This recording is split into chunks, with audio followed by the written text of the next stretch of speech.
pour plus de discussions et savoir comment ensemble on pourrait, parce que je suppose que vous aussi, vous avez le même problème, parce que certains de vos visiteurs parlent anglais, donc il faut mettre en place un programme. Donc qui sait, peut-être que si vous avez de bonnes pratiques, on pourrait examiner ensemble quelque chose. Et nous, on peut offrir le personnel pour discuter de tout cela, mais je ne pense pas qu'à l'époque, on ait un modèle, en ce temps, un modèle à suivre, ni une solution qui existe. Oui, Monsieur Colin Piper, je vous présente mes félicitations. Je suis un expert des Nations Unies. Le tourisme est l'une de nos préoccupations. Vous savez que l'Organisation mondiale du tourisme est l'un des services de l'ONU. C'est la première fois qu'ici en Guadeloupe, nous recevons un de nos amis des îles qui vient faire sa promotion touristique en Guadeloupe. Et nous espérons que nous-mêmes, Guadeloupéens, nous allons tirer profit de votre démarche pour faire autant que vous. Alors, je voulais vous poser une question. Nous avons pratiquement la même histoire et sans doute la même culture. Comment se fait-il que vous autres de la Dominique, vous avez opté pour les rythmes anglo-saxons, alors que Guadeloupe, Martinique et peut-être même Guyane, nous avons préféré les rythmes latins. Je précise, il s'agit bien de rythmes.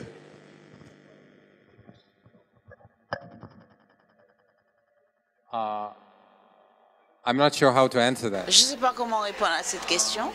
Je ne suis pas très sûre. Sincèrement, peut-être que c'est parce que lorsque les Français avaient des possessions et que les Britanniques avaient des possessions, on a fini par choisir des choses différentes. Mais vous parlez de la fondation de la musique, de nos musiques. Vous avez choisi le latin et nous l'anglophone. Je sais pas comment je sais pas. Je suis pas sûre de bien comprendre. Je sais pas comment comprendre. J'ai une dernière question là. Je vais vous poser la dernière question. Vous dirigez le tourisme dans votre pays. Est-ce que vous pensez que la Dominique pourra véritablement se développer touristiquement si elle ne s'équipe pas d'un aéroport permettant l'atterrissage de jets? Yeah, I believe that 100%. Oui, je le crois 100%. Je viens de faire une étude sur une stratégie d'accessibilité qui a ouvert la voie à suivre. Nous avons 7 aéroports à proximité immédiate avec des vols longue distance. La réponse la plus simple, ou pour résumer la stratégie, c'est qu'il faut accroître la fréquence des petits avions entre les grands aéroports internationaux et les 7 aéroports internationaux de la Dominique. Si nous avons 7 aéroports internationaux et que nous voulons avoir un partenariat qui emmène des visiteurs depuis ces hubs, ça veut dire que il n'y aura pas suffisamment de gens pour que ça soit durable.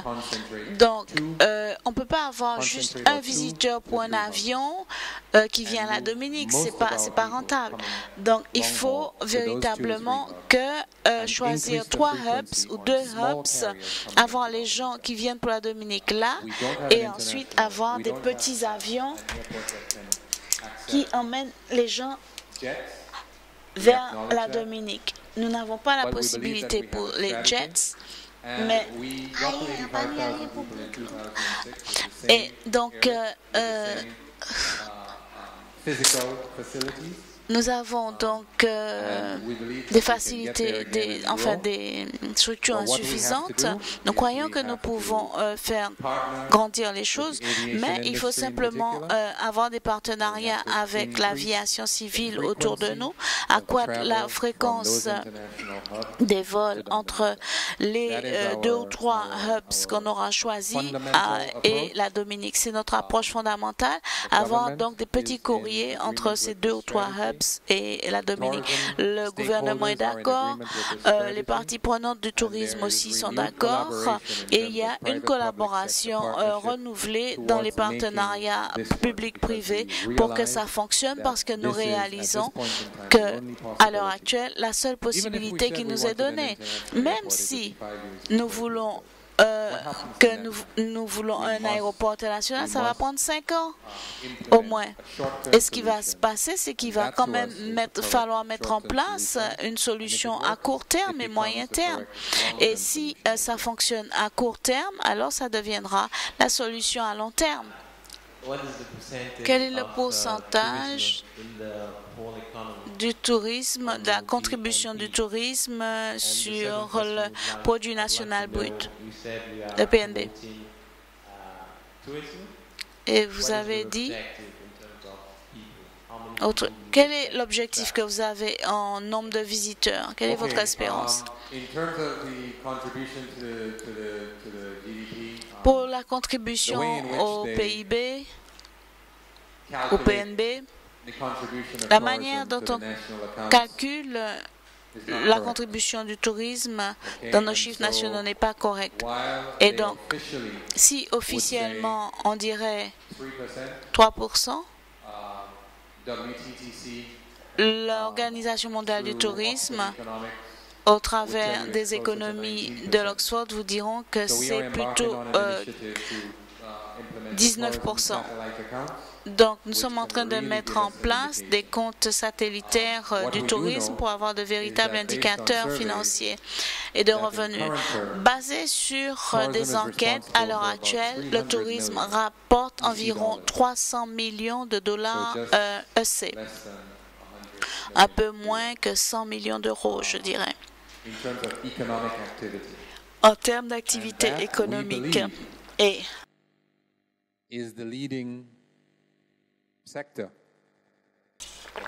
nous croyons que c'est vraiment un secteur clé. Et c'est comme cela que nous voyons l'importance du tourisme dans l'économie. Et ensuite, vous avez parlé de chiffres.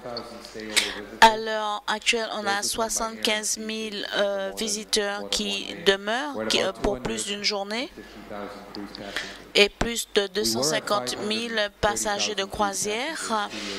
On avait des chiffres encore plus élevés, mais on a perdu en fait ceux de Carnival Cruise. Donc, en matière de croisière, on espère véritablement asseoir les chiffres et ensuite repartir. Nous avons fait des calculs financiers et on s'est aperçu qu'un seul visiteur de séjour représente 20 visiteurs de croisière. Et nous voulons véritablement passer de 75 000 à 82 000 selon nous. Et il y a de la place pour de la croissance et c'est mieux d'avoir le tourisme de séjour. Et nous voulons donc avoir une meilleure stratégie d'accès au travers de la fréquence d'accès. C'est notre but. Et donc, nous avons dans les 7 premiers mois réalisé plus de 7,7% de croissance grâce aux Antillais francophones. Et nous espérons que nous allons annuellement avoir une croissance. Mais jusqu'à 2015, nous espérons atteindre les 82 000, donc 7% de croissance. Et tout dépend en fait du nombre de nuitées, etc. Nous savons que tous les visiteurs de séjour dépensent environ une somme que l'interprète n'a pas bien comprise. Et donc, nous espérons véritablement mettre toutes les ressources financières ensemble pour cela. Merci.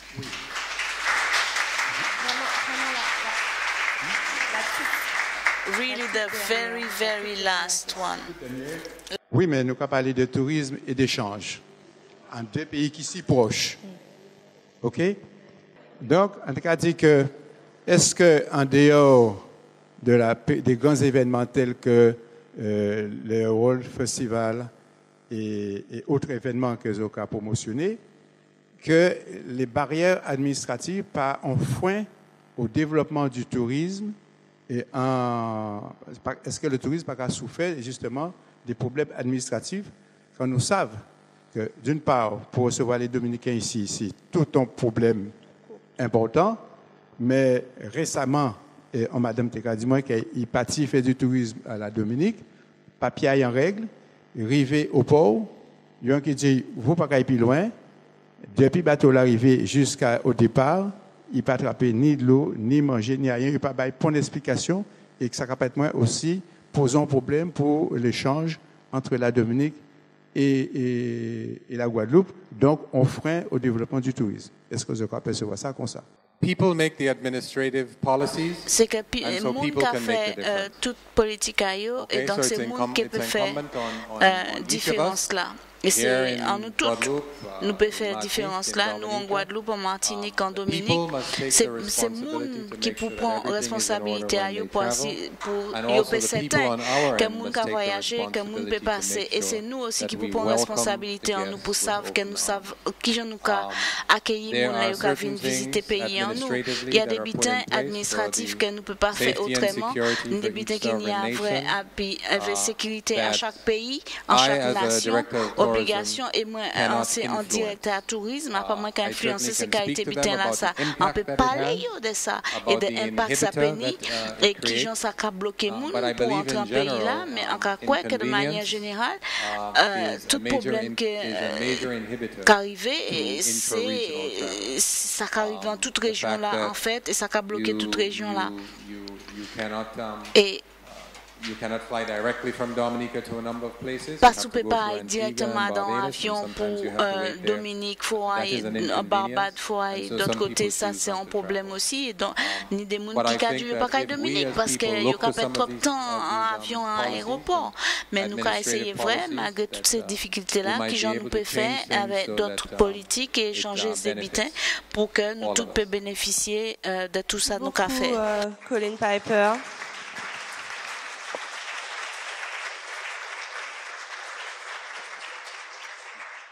Merci d'avoir pu faire cette conférence soutenue pendant 2 heures et d'avoir pu répondre quand même à beaucoup de questions.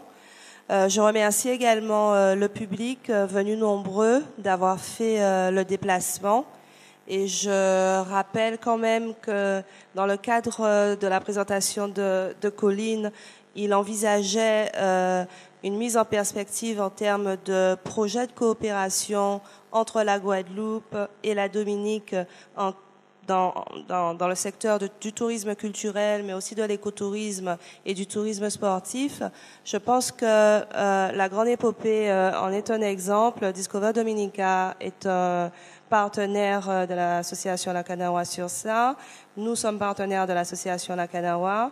Il y a une rencontre donc de partenariat institutionnel et opérationnel. C'est un départ et on espère que ça créera quand même une certaine émulation pour la suite en termes de développement économique pour la Guadeloupe. Je vous remercie beaucoup. Bonne soirée. Au revoir.